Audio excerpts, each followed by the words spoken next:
ഇവിടെ ഈ ഒരു തോടുള്ളത് കൊണ്ടുണ്ടല്ലോ നമുക്കിടയ്ക്ക് മീൻ കിട്ടും. മീൻ പിടിക്കാനൊക്കെ പോകാം, ചൂണ്ടയിടാൻ പോകാം, വലയ്ക്ക് പോകാം.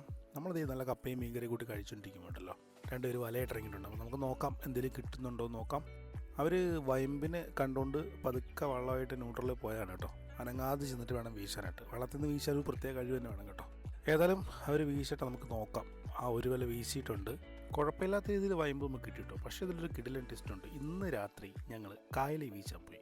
ഇതുവരെ കിട്ടിയതിനേക്കാൾ കൂടുതൽ ചെമ്മീൻ ഞങ്ങൾക്ക് ആദ്യത്തെ വലക്ക് തന്നെ കിട്ടി കേട്ടോ. ഏതായാലും നല്ല കാര്യമായിട്ടുള്ള രീതിയിൽ ചെമ്മീൻ നമുക്ക് കിട്ടിയിട്ടുണ്ട്. ചെമ്മീനും ഉണ്ട്, നല്ല കൊഞ്ചിൻ്റെ കുഞ്ഞുങ്ങളുണ്ട്. വൈകുന്നേരം ഒരു 6 മണിക്ക് നല്ല പിണ്ണാക്ക് ഇട്ട് കൊടുത്തിട്ട് വീശി കഴിഞ്ഞിട്ടുള്ളൂ കായലിൽ നമുക്ക് ചെമ്മീൻ പിടിക്കാം. ചെമ്മീൻ്റെ സമയമാണെന്നുണ്ടെങ്കിൽ ഇഷ്ടം പോലെ ചെമ്മീൻ നമുക്ക് കിട്ടും. കഴിഞ്ഞോണം ഇത്രയും കിട്ടിയില്ല, പക്ഷേ ഇത്രയും കാര്യമായിട്ട് കിട്ടി. നല്ല കൈക്കിട്ടും കിട്ടി. ഏതായാലും നിങ്ങളെ കാണിക്കാൻ വേണ്ടി കൊഞ്ചെടുത്തണം കേട്ടോ. നല്ല ഇറുക്ക് കൈക്കിട്ട് വെച്ചിട്ടുണ്ടോ. അപ്പോൾ വീഡിയോ ഇഷ്ടമായിട്ടുണ്ടെങ്കിൽ ലൈക്ക് ചെയ്യാനും സബ്സ്ക്രൈബ് ചെയ്യാനും മറക്കല്ലേ.